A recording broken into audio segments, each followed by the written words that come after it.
दोस्तों, आज की कहानी है भाग्यवान बहू को बोलो रबड़ी जलेबी बना दे। दोस्तों, कहानी शुरू करने से पहले अगर आपने हमारे चैनल को सब्सक्राइब नहीं किया है तो सब्सक्राइब कर लीजिए ताकि आपके पास पहुंचे हर नया वीडियो। सुमन जी, आप भी देखिए कितनी सुंदर दिख रही हैं आप नीले रंग की साड़ी में। आईने की तरफ दिखाते हुए अशोक जी ने कहा, बस एक ही कमी है आपके मम्मी पापा यानी मेरे सास ससुर जी ने आपका नाम गलत रख दिया। आपका नाम सुमन नहीं रेखा होना चाहिए था। वही अदाई वही खूबसूरती वो गाना है ना, तारीफ करो क्या उसकी जिसने तुम्हें बनाया। ये लीजिए बहू भी आ गई साई लेकर। अशोक जी ने सामने से आती अपनी बहू नैना को देखते हुए अपनी पत्नी से कहा। नैना ने अपने सास ससुर को साई दी और कहा, पापा आज क्या खाएंगे आप खाने में। वैसे मैंने सब कुछ आप दोनों की पसंद के ही खाने की तैयारियां की हैं, लेकिन फिर भी कुछ और खाने का मन हो तो आप बता दीजिए। अशोक जी, तो सुमन जी क्या खाएगी आप बताइए, बता दीजिए। बहू, तुमने तो सोचा है वही बना लो, हम खा लेंगे। सुमन जी ने कहा, ठीक है माँ जी कहकर नैना वहां से जाने लगी। तभी उसके कानों में अपने सास ससुर जी की बातें गई। अशोक जी, सुमन जी आपने बोला क्यों नहीं, आपको रबड़ी जलेबी पसंद है ना। हाँ, वो आप बाजार से लेते आइएगा। जलेबी और रबड़ी बनाने में समय और मेहनत दोनों ज्यादा लगते हैं और अकेले बहू थक जाएगी और मैं तो किसी लायक रही नहीं। कहते कहते सुमन जी का गला रुंध गया और आंखों से आंसू निकलकर गालों पर ढलक गए। नैना ने सिर्फ उनकी कमरे के बाहर से इतनी बात सुनी और कमरे में आ गई।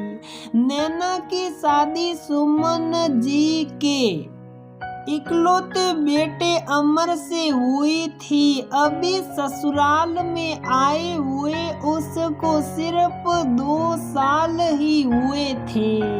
वैसे तो उसको कोई तकलीफ नहीं थी, लेकिन अमर बिजनेस के सिलसिले में अक्सर ही बाहर अपने कामों में व्यस्त रहता, जबकि नैना चाहती थी कि अमर उसके साथ बैठकर सुकून से प्यार के 2 पल बिताए। नैना अपने ससुर जी को अपनी सास की सेवा करते देखती तो उसका मन कसोट जाता।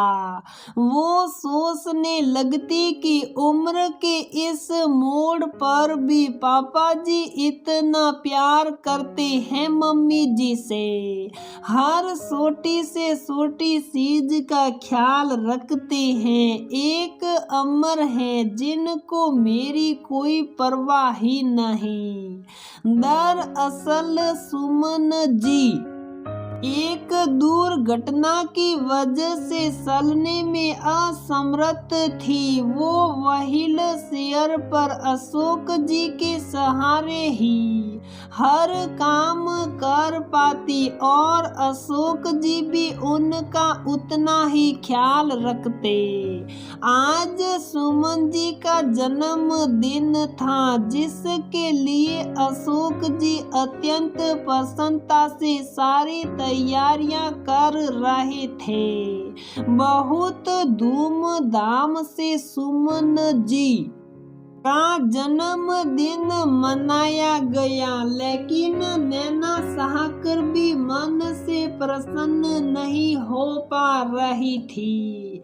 सास ससुर को देखकर उसे आश्चर्य होता कि इतने रोमांटिक कपल का बेटा ऐसा कैसे हो सकता है। कुछ दिनों बाद नैना और अमर की शादी की सालगिरह आने वाली थी। नैना ने अमर को याद दिलाते हुए कहा, अमर 5 दिन बाद हमारी शादी को पूरे 2 साल हो जाएंगे। अमर ने लैपटॉप पर काम करते हुए सिर्फ एक शब्द कहा, हम। नैना ने कहा, अमर मैं आपसे बात कर रही हूँ, आप सुन भी रहे हैं कि मैं क्या कह रही हूँ।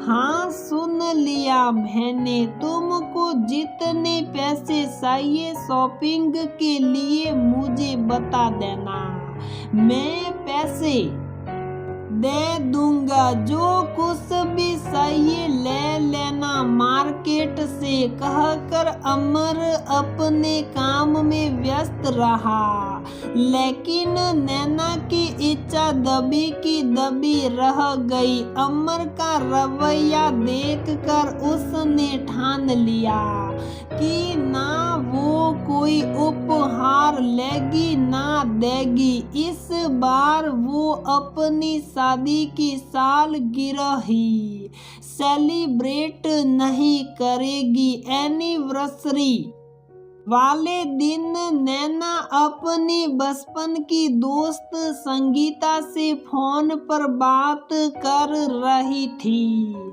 संगीता ने कहा, नैना और बता कहाँ जा रही है, क्या क्या प्लानिंग है, आज एनिवर्सरी की क्या सरप्राइज गिफ्ट मिले तुझे। नैना ने कहा, तुझसे क्या छिपाना, कोई सरप्राइज नहीं मिला मुझे, ना ही कभी मिलता है। जो चाहूं वो ले सकती हूँ, किसी चीज की या किसी काम के लिए रोक टोक और मनाही नहीं है, ना ही कोई कमी। लेकिन जो प्यार और खुशी मुझे चाहिए वो ही नहीं मिलती मुझे, वो है अमर का समा, बाकी सब कुछ मिलता है। संगीता क्या बात कर रही है, क्या जीजाजी अपने पापा पर गए हैं क्या, क्योंकि अक्सर बेटा वैसा ही व्यवहार करता है जो बचपन से उसने अपने पिता को करते देखता आ रहा है। नैना, नहीं यार ऐसा कुछ भी नहीं, पापा जी तो मम्मी जी का बहुत ख्याल रखते हैं। सबके कहने पर भी उन्होंने माँ जी के लिए नर्स नहीं रखी, उनकी हर छोटी बड़ी चीज का ख्याल रखते हैं। इसी बात का मुझे अफसोस होता है कि ऐसे माता पिता का पुत्र ऐसा कैसे हो गया। अपनी सहेली से बातें करके नैना ने फोन रखा और जैसे ही पीछे मुड़कर देखा तो पीछे अमर खड़े थे। नैना ने डर बस हड़बड़ाते हुए कहा, वो तो मैं बस ऐसे ही कह रही थी। तभी बीच में बात काटते हुए अमर ने गुस्से में कहा, किस चीज की कमी की है? मैंने आज तक तुम्हारे लिए जब जो चाहती हो, जैसा चाहती हो, सब कुछ तो करती हो। उसके बाद भी तुम अब माँ पापा के साथ अपनी और मेरी बराबरी कर रही हो। सही कहते हैं लोग, कितना भी कर लो औरतों को कम ही लगता है। उनका पेट कभी नहीं भरता। नैना, अमर, तुम मेरी बात का गलत मतलब निकाल रहे हो। मैं माँ पापा से बराबरी की सोच भी नहीं सकती, और एक पत्नी को पति से सिर्फ पैसे और उपहार ही नहीं, सुकून की 2 पल भी चाहिए होते हैं, जहां वो अपने दिल की बात अपने पति से खुल कर कह सके और सुन सके। अमर ने चिल्लाते हुए नैना पर कहा, बातें बनाना बंद करो। तुम औरतों को फिल्मों का असर हो जाता है, प्यार से नहीं पैसे से पेट भरता है, समझी?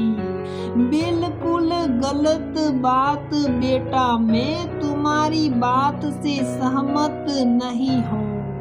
अशोक जी ने पीछे से टोकते हुए अपने बेटे से कहा, माँ बाबूजी, आप दोनों यहाँ, आपको नहीं पता कि ये क्या कर रही थी? ये अपनी सहेली से अपने दिल की बात बता रही थी, यही ना अमर? लेकिन तुमने सोचा कि इसके लिए जिम्मेदार कौन है? सिर्फ तुम। अगर तुम बहू के मन की बातें सुन लेते तो वो किसी और से अपने दिल की बात क्यों कहती? अमर की बात को काटते हुए अशोक जी ने कहा। नैना ने आंखों में आंसू भरे नजर झुकाए हुए कहा, माँ जी, मैं आपकी और पापा जी की बराबरी नहीं करना चाहती। मैं ऐसा करने की सोच भी नहीं सकती। कहते कहते नैना सुमन जी के आगे घुटनों पर बैठ गई। आंखों के आंसू जमीन पर ढुलक गए। सुमन जी ने नैना को अपने पास हाथों के इशारे से आने के लिए कहा और नैना का सिर अपनी गोद में रखते हुए कहा, जानती हूँ बहू, तुम गलत नहीं हो। तुम्हारे एहसास मैं समझ सकती हूँ। जानती हूँ कि पत्नी को सबसे पहले उसके पति का प्यार और साथ चाहिए होता है अशोक जी। अमर, तुम नहीं जानते हो, बिजनेस को देखने और पैसे कमाने के चक्कर में मैंने अपनी जिंदगी में क्या क्या खोया, इसका एहसास मुझे आज होता है। और हमेशा अफसोस भी कि आज पैसा और शोहरत पाने की जिद ने तुम्हारी माँ की ये हालत कर दी। तुम्हें नहीं पता, तुम तब हॉस्टल में थे, इसलिए बहू के साथ साथ तुम भी ये सच जान लो कि उस दिन एक्सीडेंट मेरे गुस्से की वजह से ही हुआ था। एक समय नैना के जैसी शिकायत तुम्हारी माँ ने भी की थी। बस कीजिए आप, क्यों पुरानी बातें लेकर बैठ गए। जो बात बीत गया वो बीत गया। बेटा तुमको बिजनेस के साथ साथ बहू को भी समय देना चाहिए, सुमन जी ने कहा। नहीं सुमन जी, आज इन दोनों का सच जानना जरूरी है। जानते हो अमर, तुम्हारी माँ ने जब ये कहा कि मुझे तुम्हारे साथ अकेले सुकून के 2 पल उस दिन मैंने गुस्से में इनका हाथ घसीटते हुए अपने साथ गाड़ी में घूमने लेकर जाने लगा। गाड़ी तेज रफ्तार में थी। सुमन जी बोले जा रही थी, गाड़ी धीरे चलाइए, मुझे खुद की नहीं लेकिन आपकी चिंता है, कहीं कोई अनहोनी ना हो जाए। हे भगवान, मेरे सुहाग की रक्षा करना। लेकिन गुस्से का आवेग इतना था कि दिमाग फैसला करने के लायक ही नहीं बचा, और वही हुआ जिसका डर था। कार जाकर सामने से आती ट्रक से टकरा गई। टक्कर इतनी तेज थी कि हम दोनों अस्पताल कैसे गए ये तक याद नहीं रहा, लेकिन मेरे होश में आने के बाद पता चला कि सुमन की हालत बहुत नाजुक है। बस भी गई तो कभी अपने पैरों पर खड़ी नहीं हो पाएगी। पूरे 1 साल लगे सुमन को कोमा से बाहर आने में, और मैं तब तक टूट चुका था, क्योंकि इस बिजनेस की नींव सुमन ने ही रखी थी। घर का कोना कोना खाली खाली दीवारें खाने को दौड़ती, महंगे महंगे फर्नीचर मुझ पर हंसते हुए कहते कि क्यों उदास हो तुम, तो यही चाहते थे, तुम तो पैसों से सब कुछ खरीद सकते हो तो खरीद लो अपनी पत्नी, अपने पहले प्यार सुमन की जिंदगी बसा लो उसे। मैंने देश विदेश ऐसी कोई जगह नहीं छोड़ी जहां भी उम्मीद दिखी, भागता गया जिसने जितना जब जैसे जहां कहा मैंने पैसे खर्च किए, लेकिन तुम्हारी माँ को खड़ा नहीं कर पाया। बहू, मैंने प्यार, समय, सुकून और पैसे के बीच का अंतर तब जाना जब बहुत कुछ खो चुका था, जिसकी कीमत सुमन जी ने चुकाई। पैसा जिंदगी के लिए जरूरी तो है, लेकिन पैसा जिंदगी नहीं है, और हम इसके बीच बारीक अंतर को समय रहते नहीं समझ पाते, जो कि बेहद दुखद है। नैना और अमर मूक बने सब कुछ सुन रहे थे। दोनों की आंखों से झर झर आंसू गिरने लगे। तब अशोक जी ने कहा, बेटा, बहू पति पत्नी के रिश्ते में पहले प्यार और सम्मान, फिर पैसा होना चाहिए। जो गलती मैंने की वो तुम लोग मत करो। गुस्से और झगड़े से समस्या सुलझती नहीं बल्कि बिगड़ आती है। नैना को सासू माँ की कुर्बानी और अमर को अपनी गलती दोनों का एहसास हो चुका था।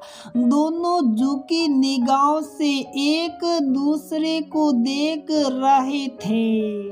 तभी सुमन जी ने हंसते हुए कहा, अरे अमर, तुझे मैंने आज जल्दी यहाँ रोने धोने के लिए थोड़ी ना बुलाया था।